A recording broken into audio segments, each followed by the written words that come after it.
자, 우리가 바로 윗절을 우리가 읽지 않았지만 한번 제가 좀 그 여러 가지 상황들을 한번 제가 말씀을 드릴게요.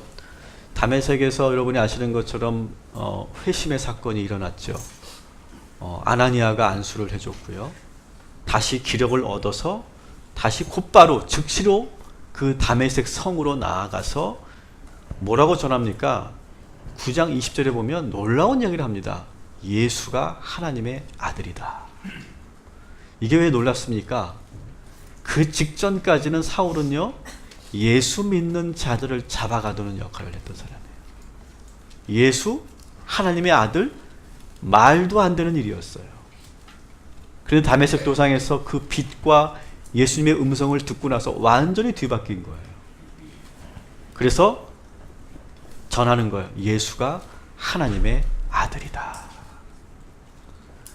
이 이야기를 듣는 이 다메섹에 있는 유대인들은요, 너무 당황스러운 거예요. 이 사울이 어떤 사람입니까? 자기들과 함께 예수 믿는 자들을 핍박하던 그런 사람 아니었습니까? 그런데 지금 완전히 이 생각이 바뀌어서 예수를 하나님의 아들이라고 증거하고 있으니까 얼마나 당황스러운지 몰라요. 그래서 22절을 한번 같이 읽어보시면 시작. 사울은 힘을 더 얻어 예수를 그리스도라 증언하여 다메섹에 사는 유대인들을 당혹하게 하니라. 너무 당혹하죠. 너무 당혹스럽죠. 이게 말이 되느냐. 그래서 유대인들은, 이 다메섹의 유대인들은 이 사울을 배신자로 여겼어요. 그래서 가만 내버려 둘 수 없죠. 그래서 그를 죽이기 위해서 밤낮으로 그를 쫓아다니고 성문에 진을 치고 있습니다. 근데 이 정보를 입수한 이 다메섹에 있는 성도들이 사울을 강주리에 담아서 성벽에 내어서 무사히 빠져나갈 수 있도록 도와주는, 우리가 주일학교 때 많이 선생님들에게 배웠던 그런 대목이죠. 그래서 이 다메섹을 안전하게 빠져나옵니다. 그리고 나서 이 사울이 여러분 어디로 갑니까? 어디로 가죠? 예루살렘으로 가요. 여러분, 예루살렘은 어떤 곳일까요? 안전한 곳인가요? 위험한 곳인가요?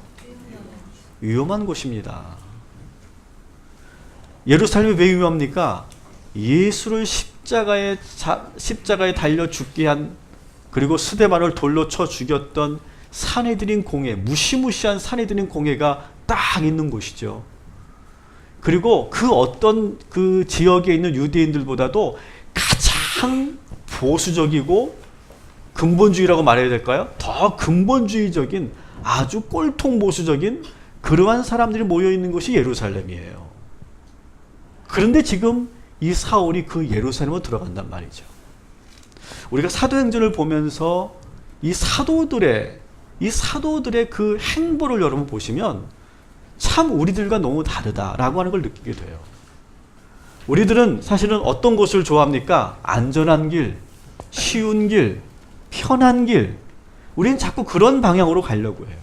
익숙한 길, 그런 길로 우리는 가려고 하는데요. 이 사도들이 가는 길은요, 어떠냐? 좁은 길, 위험한 길, 남이 가지 않는 길, 어려운 길, 그런 길로 간다는 거예요. 그러니까 우리들이 가는 길과 이 사도들이 가는 길이 많이 다르다. 왜 사도들은 그렇게 어려운 길, 위험한 길로만 자꾸 가게 될까? 그들은요, 마음 안에 예수가 있기 때문에 그래요. 예수를 분명히 믿으니까 두려움이 없는 거예요. 담대해지는 거예요. 성령 충만하니까 무서울 것이 없는 거예요.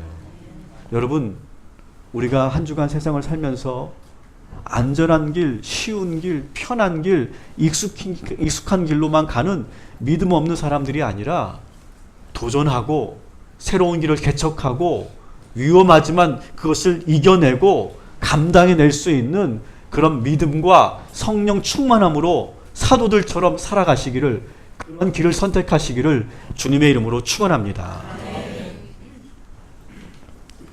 자, 오늘 우리가 읽었던 본문은 이제 예루살렘으로 도착해서 이야기해요. 예루살렘 교회, 사울은 오늘 말씀에서 본다면, 오늘 우리식으로 본다면 예루살렘 교회에 처음 등록하는 날. 예, 오늘 처음 우리 등록하셨죠. 우리 박민서 집사님, 장윤희 집사님, 우리 창현이, 찬혁이가 오늘 등록한 오늘 날이에요. 오늘 사울이 지금 예루살렘 교회에 등록한 날.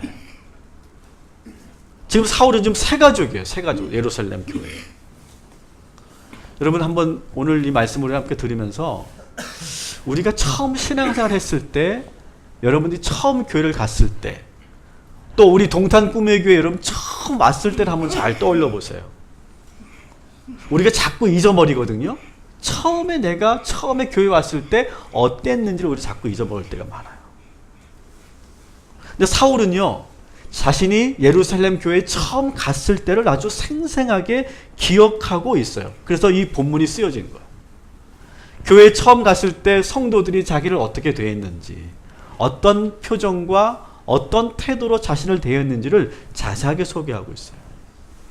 여러분, 사울은요 어땠을까요? 예루살렘 교회에 딱 갔을 때 상당히 많은 기대감이 있었어요. 아나니아에게 안수를 받고 성령 충만하고 복음을 전하는 그런 상황이 있었다가 예루살렘으로 그 위험한 걸 알면서도 굳이 간 이유는 뭐냐면, 예루살렘 교회에 있었던 그 기라성 같은 예수님의 제자들을 만나고 싶었던 거예요. 야, 가면은 베드로도 있고 요한도 있고 야고보도 있고, 더구나 예수님의 어머니 마리아도 있고 그의 친형제들도 있고, 야, 그들을 만나면 얼마나 좋을까. 물론 예루살렘에 그 전에 회심하기 전에는 예루살렘에 있을 때 그들은 적대자들이었고 원수들이었는데, 내가 다시 회심하고 나니까 그들을 가장 먼저 보고 싶었던 거예요. 그래서 교회에 가자마자 이제 예배를 드리는 거, 우리들처럼 예배를 탁 드리면서도 막, 여러분 처음 이렇게 예배를 드릴 때 얼마나 그 감격스럽고 눈물이 흐릅니까? 막 감격 있는 예배를 드리고 기도를 마치고 눈을 뜨자마자 이 사울이 어떻게 합니까? 베드로에게 달려가서, 안녕하십니까? 베드로님이시죠? 이야기 많이 들었습니다. 야고보시죠? 요한이시죠? 예수님의 어머니시죠? 하면서 막 달려가서 막 하는 거예요. 너무너무 반가운 나머지. 그런데 예루살렘 교회의 제자들과 성도들의 반응이 이상해요. 26절을 한번 보겠습니다. 시작. 사울이 예루살렘에 가서 제자들을 사귀고자 하나 다 두려워하여 그가 제자됨을 믿지 아니하니. 아멘. 자, 사울은 자꾸 사귀려고 해요. 사귀려고 막 쑥 들어가요. 원래 성격이 그렇잖아요. 이 사울의 성격이 아주 좀 이렇게 직진남이잖아요. 소위 요즘 말로 말하면 직진남. 막 사귀려고 막 들어가는 거. 베드로도 만나고 요한도 만나고 막 그렇게 하는데, 제자들의 반응은 어떻다고요? 다 두려워했고 믿지 못했다. 사울이 어떤 사람인지 너무나 잘 알고 있으니까요. 여러분, 이런 일을 새 가족이었던 사울이 경험하는 이런 일을 사울만 겪는 것이 아니고, 오늘날 우리 새 가족들이 처음 교회 왔을 때 겪는 어려움이 아닐까 생각해요. 여러분들이 우리 교회에 처음 오셨을 때, 여기 대부분은요, 여기 앉아 계신 분이 지금 한 140분 정도 되는데, 저희 이 교회가 처음 세워질 때 여기 20분밖에 없었어요. 그럼 여기 나머지 여기 계신 분들은 다 어떻게 되신 분? 다 새 가족이에요, 지금. 정말 오래된 분이 1년 된 거예요, 지금. 그런 교회예요, 지금 우리 교회는. 다 낯선 사람들이에요. 여러분, 처음 왔을 때 여러분 그때 그 느낌, 그때 그 기분을 한번 여러분 상상해 보세요.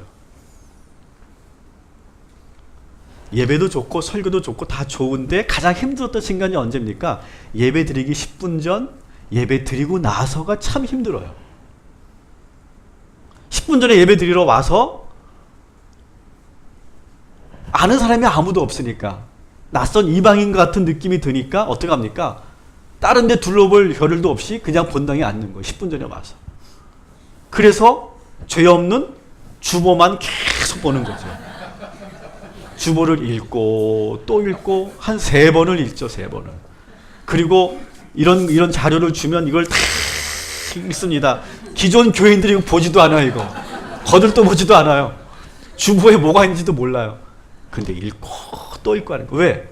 눈을 어디다 돌려야 될지도 모르겠고 있어야 할 것도 모르니까 너무 어색하고 낯설니까 그러는 거예요. 그래서 이 10분이라는 시간이 너무 길게 느껴지는 거죠. 정말 또 어려운 건 예배 끝나고가 또 어렵죠.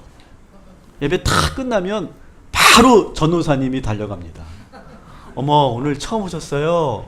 이렇게 친절하게 그렇게 얘기하는데 이 처음 오신 분들의 마음은 상당히 양가 감정이죠. 양가 감정. 그래서 뭔가 기대감도 있지만 또 다가오는 것도 싫어. 그래서 딱 누군가가 다가와서 상냥하게 오늘 처음 오셨어요? 그러면 뭐라고 말합니까? 제가 알아서 할게요. 제가 알아서 할 테니까 다가오지 마세요. 다가오지 마세요 하지만 제가 알아서 할게요. 이렇게 말합니다. 그러면 그 전도사님은 상처를 받을까요? 안 받을까요? 받죠. 멋쩍죠. 멋쩍죠. 근데 이게 좀 제가 알아서 해야 할게도 좀 상냥하게라도 했어야 되는데 나도 모르게 경직되니까 또 다 쑥 다가오니까 왠지 내가 그 경계가 되니까 나도 모르게 제가 알아서 할게요. 이렇게 나와요. 그러면 이제 멈칫하겠죠? 그러면 그렇게 멈칫하고 나서 몇 줄을 나오는데 이제 더 이상 다가가지 못하는 거예요. 그래서 아주 그 오묘한 그러한 표정의 그러한 웃음으로 할렐루야 이렇게 어서 오세요 이렇게 한단 말이죠. 그 서로 어색해 왠지 표정들이. 그리고 아무도 다가가지 못하는 거죠. 그렇게 딱 나도 모르게 이게 내가 일부러 하려고 했던 것이 아니라 나도 모르게 수위 조절이 안 돼서 그렇게 만들어 놓은 그러한 분위기가 있어요. 그러다 보니까 누구도 다가가지 못하고 접근하지 못해요. 그래서 몇 주간, 몇 달간 이렇게 교회를 다니다 보면 어떤 판단을 합니까? 이 교회는 사랑이 없는 것 같아. 이렇게 생각해요. 본인이 마음을 열지 않은 것도 이해하지만, 알고 있지만, 그렇다고 교회가 이렇게 나를 방치해 두는 것도 왠지 서운한, 양가 감정이죠. 등록하고 나서도 여전히 마찬가지예요. 등록하신 분들, 여기 계신 분들, 여전히 지금 교회에 아직 내 교회라고 생각이 안 들고 여전히 어색하고 낯선 분들 참 많죠. 그러니까 등록하면 더 그런 느낌이 더 들 수가 있어요.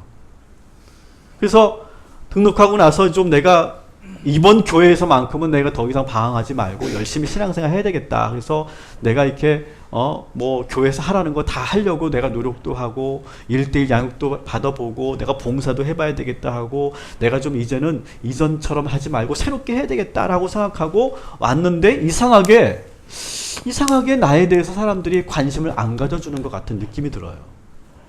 그리고 주차하다가 왠지 주차할 곳이 없고 왠지 이렇게 하면 짜증이 나고 오늘따라 안내위원이 나를 보면서 꼬라보는 것 같아. 근데 실제로 꼬라보는 게 아니거든. 근데 그렇게 보일 때가 있어, 이상하게. 꼬라보는 것 같아, 나를. 그리고 날 봤는데 인사도 안 하는 것 같아. 뭔가 왠지 불편한 마음으로 앉아있는데 오늘따라 예배 형식도 좀 낯설고 찬양도 잘 모르겠고. 그래서 사실 새가족들은요, 모든 게 불편하고 모든 게 낯설고 모든 게 모르겠어요, 다. 그래도 내가 좀 더 노력하려고 목사님이 또 밥을 먹고 가라니까 이제 밥을 먹으려고 하는데 누가 나를 또 안내해준 사람도 없어. 근데 눈치껏 보니까 저기 가니까 줄을 쫙 서 있어서 거기 내가 서 있습니다. 서 있는데 갑자기 누군가 쑥 들어오더니 확 새치기를 하는 거야. 그래서 집사님 이리 와, 내가 자리 맡아놨어. 그래서 자기들끼리 막 그 얘기하면서 정작 나한테는 뭐 양해의 말도 하지 않고 미안하단 말도 하지 않고 지들끼리 막 반가워가지고 막 쑥덕쑥거리고 어떻게 지냈어? 보고 싶었어? 막 그러고 난리가 났어요. 본인한테는 아무 말도 하지 않아요. 또 밥을 먹는데 앞에 아는 사람, 옆에 아는 사람도 없이 어색하게 밥을 먹는데 어느 집사님이 어느 성도님이 자기들끼리 와가지고 내 앞에 있는데 소곤소곤 하는 거예요. 있잖아 그러면서 막 그렇게 소곤소곤 하는 거예요. 아, 이 교회는 비밀이 많은가 보다. 내가 들으면 안 되는 일인가 보다. 여러분, 교회 생활하면서 처음에 이런 일들을 참 많이 경험하죠. 여기 기존 성도님들, 기존 성도를 해봤자 1년밖에 안 됐지만 여러분 기존 성도님들 또 우리 교회 처음 프런티어로 오셨던 분들, 여러분 우리가 잊지 말아야 될 게 있어요.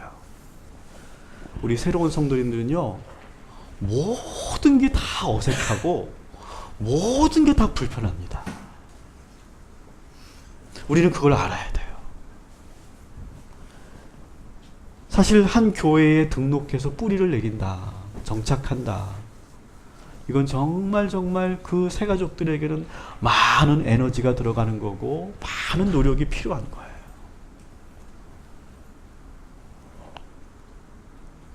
지금 사울도 지금 다메섹에서 엄청난 체험을 하고 은혜를 충분히 받은 상태임에도 불구하고 자칫 잘못하면 큰 시험에 들 수 있는 그런 순간이에요.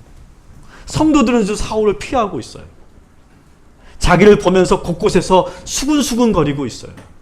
다가오면 피하고 거리를 두고 있어요. 말을 붙여도 대답을 아무도 안 해줘요. 이쯤 되면 사울은 지금 더 이상 이 교회, 예루살렘 교회를 다닐 수가 없는 상태예요. 그때 누가 등장합니까? 바나바가 등장해요. 우리 27절 같이 읽겠습니다. 시작.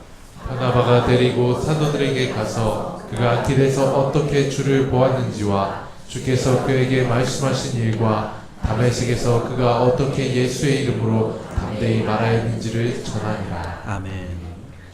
저 구석에 지금 사울이 위축되어 있는 거예요. 처음에는 좀 이렇게 자기가 막 다가서고 뭔가 사귀려고 했는데 안 되니까, 마음을 열어주지 않으니까 구석에 이렇게 앉아 있는데, 바나바가 그 사울의 손을 붙잡고 어떻게 뭐 합니까?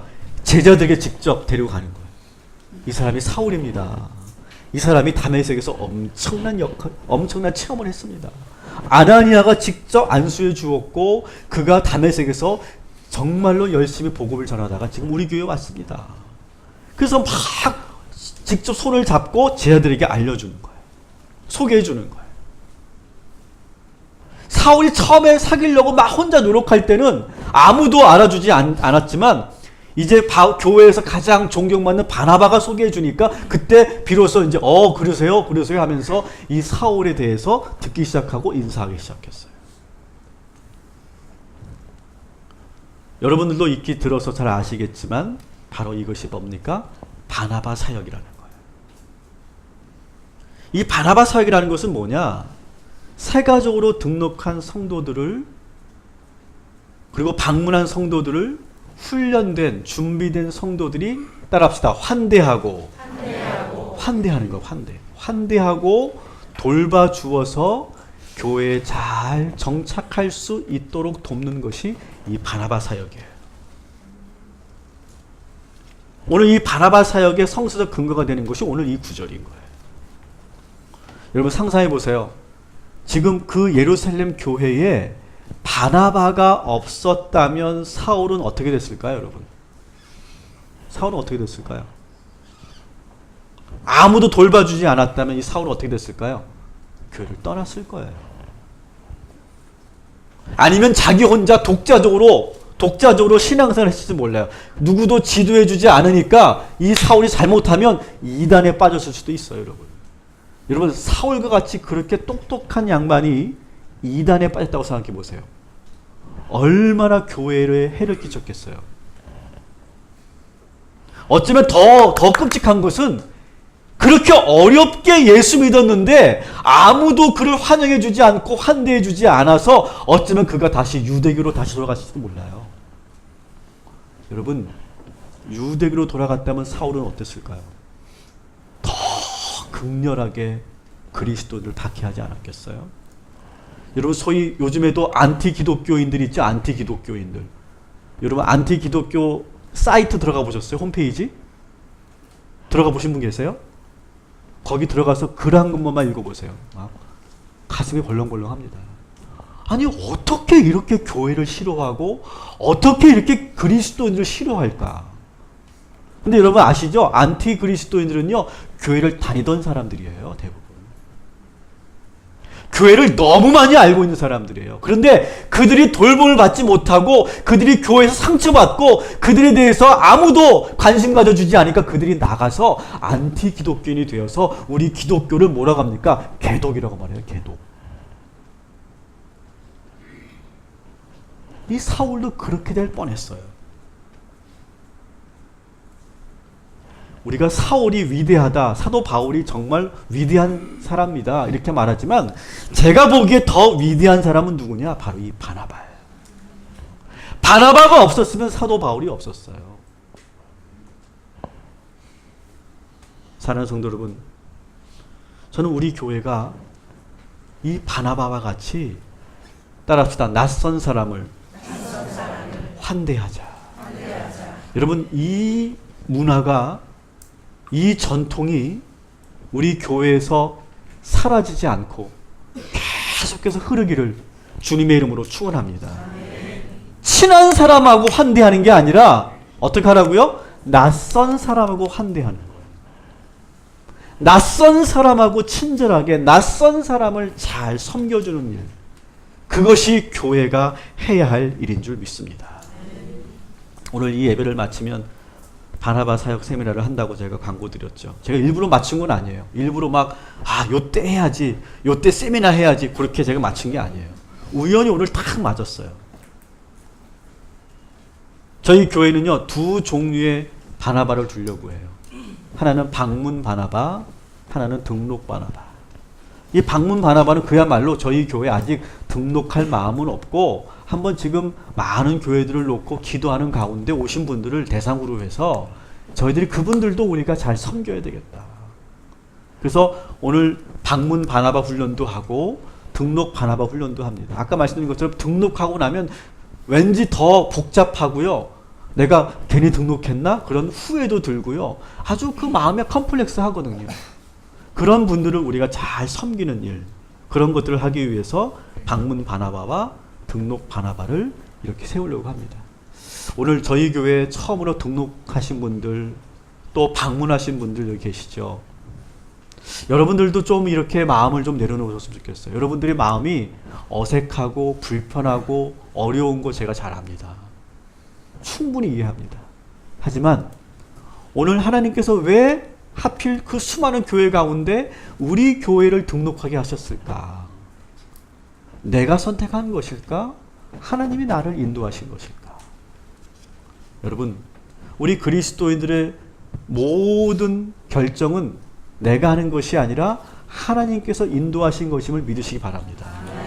그런 마음을 먼저 먹으시고 마음의 문을 조금만 여십시오.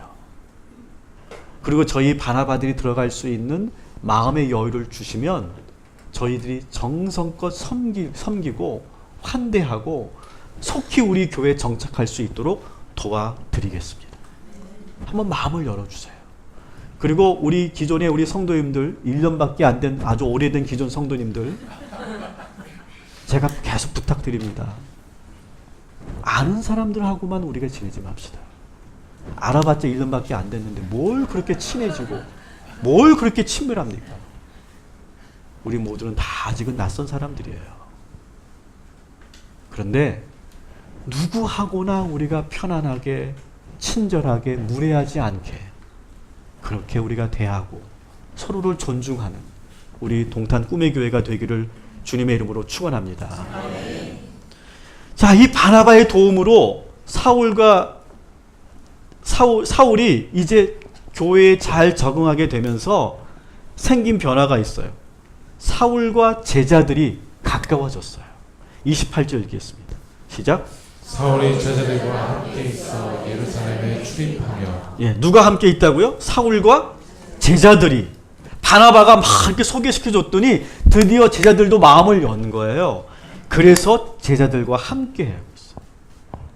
그러면서 본격적으로 이 제자들과 함께 하면서 사울이 그냥 세가적으로 멈추지 않고 사역을 시작하기 시작합니다. 29절 읽어볼게요. 시작. 또 주 예수의 이름으로 담대히 말하고 헬라파 유대인들과 함께 말하며 변론하니 그 사람들이 죽이려고 힘쓰거늘. 아멘. 자, 지금 제자들과 이 사울이 함께 동역하면서 사울이 맡은 미션은 뭐냐? 이 예루살렘에 있는 헬라파 유대인들, 다시 말하면 흩어져 살던 유대인들이 다시 예루살렘으로 왔는데 그 헬라파 유대인들을 대상으로 해서 복음을 전하는 일을 하는 거예요. 원래 이 일은 누가 했어요? 헬라파 기독교인들 가운데 선정된 7명의 지도자들이 있었죠. 그죠? 스데반과 같은, 빌립과 같은. 근데 그들이 교회 받기가 시작되면서 다 흩어졌다. 그래서 예루살렘 교회에는 지금 헬라파 유대인들을 대상으로 하는 전도자가 없었어요. 근데 사울을 딱 보내주신 거예요. 저는요, 저에게는 그런 확신이 있어요. 놀라운 체험이 있어요. 하나님께서 저에게 제가 돈을 놓고 기도하면 안 주시는데 사람을 놓고 기도하면 주세요. 둘 다 주셨으면 좋겠는데 하나님. 사람을 놓고 기도하면 하나님께서 그 사람을 보내주세요. 특별히 제가 목회하면서 그런 걸 많이 느껴요. 하나님, 우리 교회에 이러한 분을 보내주십시오. 지금 이러한 역할을 할 분이 필요합니다. 제가 그렇게 기도하거든요. 그러면 하나님께서 반드시 보내주세요. 저에게 그런 은사가 있어요. 그래서 우리가 아주 여전히 부족한 그런 부분들이 많이 있죠. 걱정하지 마세요. 제가 기도하고 있거든요. 하나님께서 보내주실 줄 믿습니다. 너무 조급하게 생각하지 마세요. 반드시 하나님께서 보내주실 거예요. 이 예루살렘 교회에 지금 헬라파 유대인들을 위한 그런 전도자가 지금 없었는데 사울을 보내주신 거예요. 사울이 지금 이 헬라파 유대인들을 향해서 그 역할을 하는 거죠.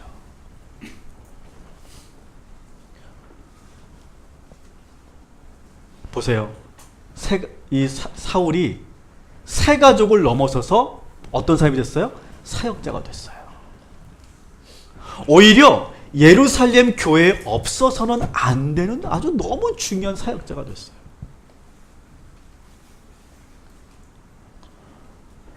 여러분, 우리 교회는요, 했던 사람만 계속 일하는 교회가 아니라 새로운 분들이 오셔서 더 새로워지고 더 좋아지고 더 보완되고 더 우리의 사역의 지경이 확장되는 그런 교회가 되기를 축원합니다. 작년 한 해 저희 교회에 한 130분 정도가 새가족으로 등록하셨고, 오늘 1월 중순인데 오늘 4분까지 하면 17분의 새가족이 등록하셨어요. 참 감사한 일이죠. 근데 지금 이 시점에 저는 상당히 중요한 어떤 긴장감을 가지고 있어요. 어떤 거냐면 성도님들이 이제 1년 정도 지나니까 친해졌어요. 가까워졌어요.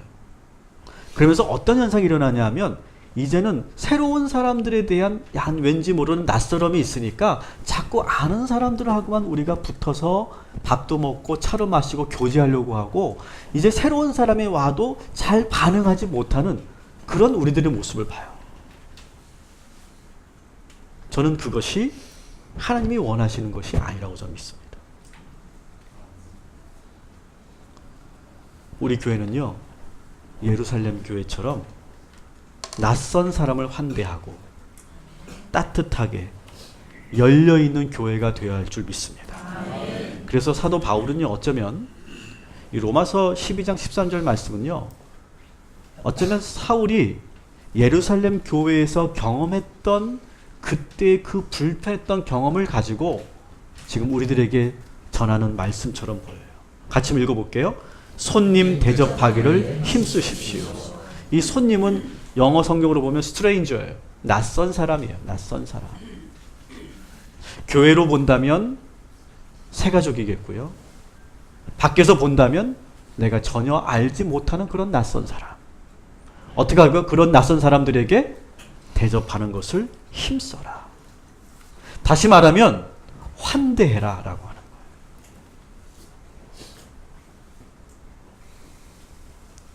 그래서 이 사울이 아주 본격적으로 예루살렘 교회에서 많은 그런 역할들을 해내기 시작합니다. 근데 이 다메섹에 있었던 유대인들도 이 사울을 배반자로 여겼던 것처럼 이 예루살렘에 있었던 유대인들도 사울을 배반자로 여기겠죠.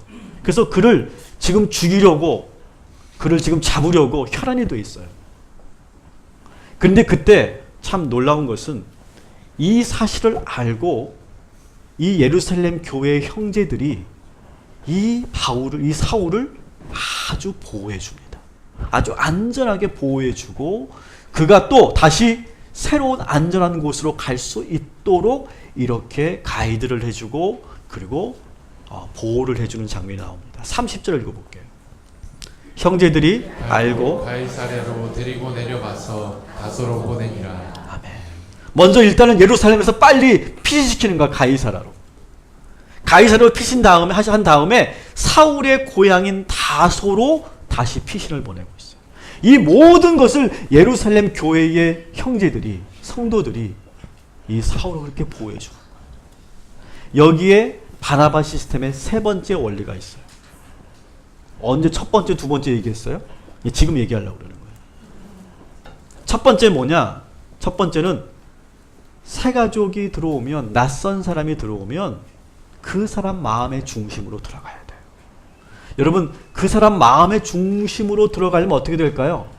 절대로 무례해서는 안 돼요. 절대 무례하시면 안 돼요. 친절하셔야 돼요. 그리고 겸손하셔야 돼요. 부드러우셔야 돼요. 그런 마음을 가지고 있어야 돼요. 그리고 믿음을 가지고 그분에게 들어가는 거예요. 그 마음을 들어가는 거예요.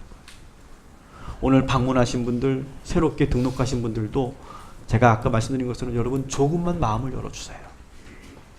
저희 아직 1년밖에 되지 않아서 조금 부족한 것도 있고 어색한 것도 있지만 저희 교회가 이러한 정신과 이런 철학을 가지고 우리가 이 교회를 이루어 간다는 사실을 기억하시고 조금만 마음을 열어주시기 바랍니다. 두 번째 원인은 뭐냐? 이 바나바가 한 두 번째 원인은 뭐냐? 좋은 성도들과 연결시켜주는 거예요. 바나바는 사울이 자기하고만 친해지게 만들지 않았어요. 어떻게 했다고요? 이 사도들에게 이 사울을 소개시켜주는 역할만 했어요. 더 가까워지게 그렇게 역할만 한 거예요. 자기하고 친해지게 만든 게 아니에요. 그래서 그 제자들하고 그 사울이 같이 동역할 수 있도록 붙여주고 바나바는 뒤로 물러서는 거예요.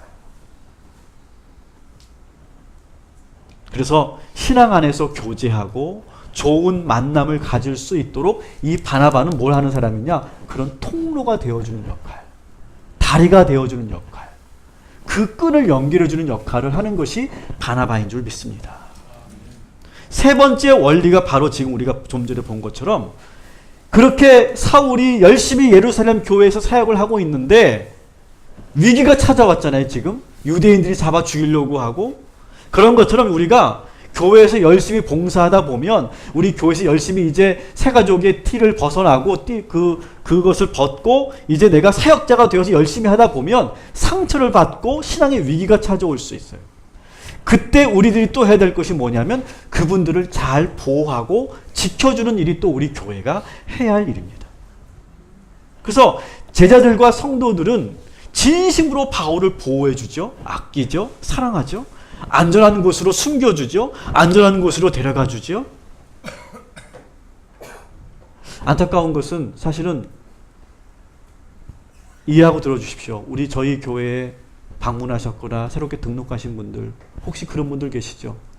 이전 교회에서 너무 열심히 봉사했는데 오히려 봉사하고 헌신하면 헌신할수록 탈진하고 시험 들어서 너무너무 상처가 커서 이렇게 오신 분들 계실 거예요. 저는 하나님께 저에게 그런 사명을 주셨어요. 그러한 분들을 잘 붙고 그런 분들이 잘 회복할 수 있도록 돕는 것이 우리 교회의 역할이고 저의 목회의 일부분이다. 저는 그렇게 믿고 있어요. 우리 교회에 오셔서 여러분 이전 교회에 있었던 그 상처와 그 모든 탈진들을 회복하고 그리고 새롭게 여러분들이 신앙 안에서 더 힘을 얻게 되기를 주님의 이름으로 축원합니다. 따라합시다. 명예롭게 하늘나라 가자. 제가 우리 일기 프론티어들에게 제가 이런 다짐을 했어요. 이런 약속을 했어요. 기억하실지 모르겠어요. 우리 일기 프론티어들에게 제가 돈을 드릴 수 없습니다. 여러분의 헌신을 제가 대가로 어떻게 할 수 없습니다. 하지만 저는 명예롭게 해드리겠습니다. 명예롭게 하늘나라 가실 수 있도록, 명예롭게 물러설 수 있도록 제가 최선을 다하겠습니다. 그래야 되지 않겠어요, 여러분? 우리가 열심히 교회 일을 했는데, 사역했는데 시험 들어 상처받아서 나가 떨어지는 일이 있으면 안 됩니다. 본인 스스로도 노력을 해야 되고 교회적으로도 그것을 잘 보호해 줘야 돼요. 다시 한번 따라합시다. 명예롭게 하늘나라 가자. 하늘나라 갔는데 하나님 나 너무 힘들었어요. 저 교회 정말 이상한 교회였어요. 나 저 교회 때문에 상처받아가지고 수십 년을 방황하다 이제 하늘나라 왔어요. 그런 것이 아니라 하나님, 제가 이렇게 명예롭게 은퇴할 수 있고 명예롭게 하늘나라 갈 수 있도록 인도해 주셔서 감사합니다. 그런 좋은 교회 만나서 감사합니다. 그런 좋은 동역자들 만나게 해주셔서 감사합니다. 그렇게 하나님 앞에 그렇게 자신 있게 말할 수 있고 또 하나님께서 그렇게 칭찬해 주시는 저와 여러분이 되기를 주님의 이름으로 축원합니다. 자, 이런 분위기가 되었더니 결과가 나왔어요. 어떤 결과가 나옵니까? 31절 보겠습니다. 같이 읽습니다. 그리하여 온 유대와 갈릴리와 사마리아 교회가 평안하여 듣는 이성하고 주를 경외함과 성령의 위로로 진행하여 수가 더 많았습니다. 아멘. 자, 그랬더니 예루살렘에만 교회가 세워지는 것이 아니라 유대 땅에도 갈릴리 땅에도 사마리아 땅에도 교회가 세워지기 시작했어요. 그러면서 어떻게 합니까? 교회가 평안하고 든든히 서갔다 이렇게 되어 있어요. 여러분, 사실 교회가 부흥하는 원리, 제가 이제 부흥하는 교회에 있었잖아요. 제가 부흥하는 교회를 제가 너무 잘 알잖아요. 부흥하는 교회 특징이 뭔지 아세요? 바나바와 같은 사람이 참 많다는 거예요. 바나바와 같이 그런 새로운 성도들을 잘 품고 초신자들을 잘 양육하고 신앙적으로 그들을 잘 회복시키는 일을 정말 잘하는 교회가 부흥해요. 그리고 건강하고 성숙한 교제가 있어요. 성숙해요. 그 관계성들이. 그리고 계속해서 새로운 헌신자들이 들어와요. 그리고 때로 시험 들고 어려움이 찾아왔을 때 그 성도들을 잘 돌봐줘요. 그 교회가. 그리고 따라합시다. 교회가 평안할 때 교회는 부흥합니다. 여러분, 교회는요, 싸우면 절대 부흥할 수 없어요. 교회가 평안해야 부흥해요. 왜 부흥한 줄 아세요? 여러분, 오늘 예배를 드리는데요. 예배를 드리는데 이 예배가 은혜가 될 때가 있고 은혜가 안 될 때가 있어요. 은혜가 안 될 때는 언제 은혜가 안 되는지 아세요? 여기 있는 설교자하고 관계가 안 좋을 때 은혜가 안 됩니다. 저하고 지금 관계가 안 좋은 손 들어보세요. 그분들은요, 오늘 이 설교가 하나도 은혜가 안 될 거예요. 속으로 그럴 거예요. 설교만 잘하는구만? 그럴 거예요, 아마. 관계가 안 좋으면 아무리 들어도, 아무리 좋은 설교 들어도 들리지가 않아요. 두 번째, 옆에 있는 우리 수평적인 성도들과의 관계가 안 좋잖아요? 그러면 은혜가 안 돼요. 예배가 안 돼요, 예배가. 예배가 안 되는 거예요. 그래서 우리가 관계를 잘해야 되는 거예요, 성도들 간에. 또 예배가 안 될 때가 언제냐? 세상의 관계가 안 좋을 때. 가정의 관계가, 부부관계, 자녀와의 관계, 어떤 사회에서 내가 누군가를 미워하고 치열하게 경쟁하면서 막 그 사람을 막 생각하면 막 죽이고 싶고 막 어떻게 할 수 없는 그런 관계가 되면요, 그러면 예배가 안 되는 거예요. 그래서 사실은 예배와 관계는요, 밀접하게 연결되어 있어요. 오늘 우리가 읽었던 이 31절 본문을 보시면 주를 경외함과 성령의 위로가 있었다 이렇게 되어 있잖아요.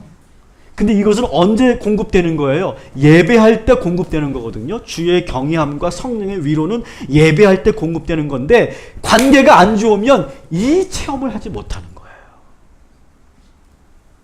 여러분, 나 자신을 위해서라도 여러분 그 관계를 잘 만들어 가시기를 주님의 이름으로 축원합니다. 말씀을 정리합니다. 사실 제가 오늘 좀 쉽게 여러분들에게 이 말씀을 전했지만 사실은 이 대목은요, 실제로 환대 철학이라고 하는 분야가 있어요. 환대 철학, 환대 신학이라고 하는 분야가 있습니다. 특히 환대 철학을 얘기하는 프랑스의 철학자 자크 데리다가 이런 말을 합니다. 같이 읽어볼까요? 시작. 종교란 세상이 적대하는 사람을 무조건적으로 환대하는 곳. 네. 종교라는 곳은 어떤 곳이냐? 세상에 적대하는 사람들, 뭐 세상에 적대하는 사람들 많이 있죠. 뭐 난민들이라든지 이주민이라든지 소수자라든지 그런 그 사람들에 대해서 세상이 적대할 때 그래도 끝까지 환대하는 곳이 어디냐? 교회여야 된다. 종교여야 된다. 그리스도여야 된다. 비록 이 사람은 철학자입니다. 기독교인이 아니에요. 하지만 이 환대 철학을 이야기하면서 종교에 대해서 이렇게 우리에게 말해요. 저는 이 말이 참 와닿았어요. 환대신학이라는 것들이 환대신학. 환대신학은 뭐냐? 여러분, 하나님께서 우리 죄인을 어떻게 대하셨어요? 죄인 취급하셨습니까? 원수 취급하셨습니까? 우리를 환대해 주셨죠. 그래서 우리가 여기에 있는 거죠. 그래서 우리가 구원받은 거죠. 예수님은 온 인류를 환대하셨어요. 그 원리, 그 신학적 근거를 가지고 저는 여러분들에게 환대하자라고 하는 거예요. 그냥 우리 사가족 잘 양육하고 훈련시켜서 우리 교회 부흥시키자 그런 말이 절대 아니라는 거예요. 여러분 현대사회를 잘 보세요. 현대사회는요. 여러분 사람 많이 모이는 곳, 강남역이라든지 종로 2가 신촌, 홍대 아니면 지하철로 본다면 1호선, 2호선 그런 데 한번 잘 가서 관찰해 보세요. 사람이 너무 많으니까 서로가 막 옷깃이 스치고요. 지하철 타면요. 서로가 딱 붙었습니다. 딱 달라붙습니다. 딱 달라붙어. 아주 거리가 밀착되어 있는데 여러분 서로 인사합니까? 안녕하세요. 제 옆에 계시네요. 저는 김석형이고요. 저는 누굽니다. 인사합니까? 안 합니다. 서로 모른 척합니다. 고개만 돌리면 바로 그 사람이 있는데 안 봅니다. 딱 하늘을 보거나 햇수마튼 봅니다. 아무도 교류하지 않으려고 해요. 이게 현대사회 문화예요. 낯선 사람들에 대해서는 우리는 경계하고 심지어는 적대합니다. 근데 교회는 어떤 곳이냐? 낯선 사람들을 환대하는 곳. 이것이 교회인 줄 믿습니다. 자, 그런 의미에서 우리 옆 사람, 양옆에 앞뒤에 있는 사람하고 인사합시다. 샬롬. 샬롬. 여러분 깜짝 놀랐죠? 내 옆에 이런 분이 있는지. 우리는 옆 사람도 안 봐요. 사실은 옆에 누가 있는지도 보지 않고 우리는 예배드리고 후다닥 나간단 말이에요. 우리 교회 밴드에 여러분 잘 아시는 김민영 집사가 샬롬의 뜻을 이렇게 적어 올려주셨더라고요. 근데 참 너무 좋은 뜻이에요. 샬롬의 뜻이 이런 거예요. 선한 것이 당신에게 충만하여지기를. 그래서 그 선한 것이 당신 주위의 사람들에게까지 흘러가기를 원합니다. 이것이 샬롬의 뜻이래요. 한번 인사합시다. 선한 것이 당신에게 충만하여 당신 주위에 있는 모든 사람에게 흘러가기를 원합니다. 샬롬 하면 되죠. 샬롬. 다시 한번 샬롬 합시다. 샬롬. 샬롬. 네. 낯선 사람들을 환대해라. 여러분 예배를 마치고 나가셔서 만나는 모든 사람들에게 환대하십시오. 친절하게 하십시오. 무례하지 않게 하십시오. 겸손하게 하십시오. 그리고 더 나아가서 우리는 세상에 나아가서 서로를 모른 척하고 무관심하고 적대하는 그러한 그 사회에서 그 끊어진 관계를 잇는 그런 환대의 사람들 되시기를 주님의 이름으로 축원합니다.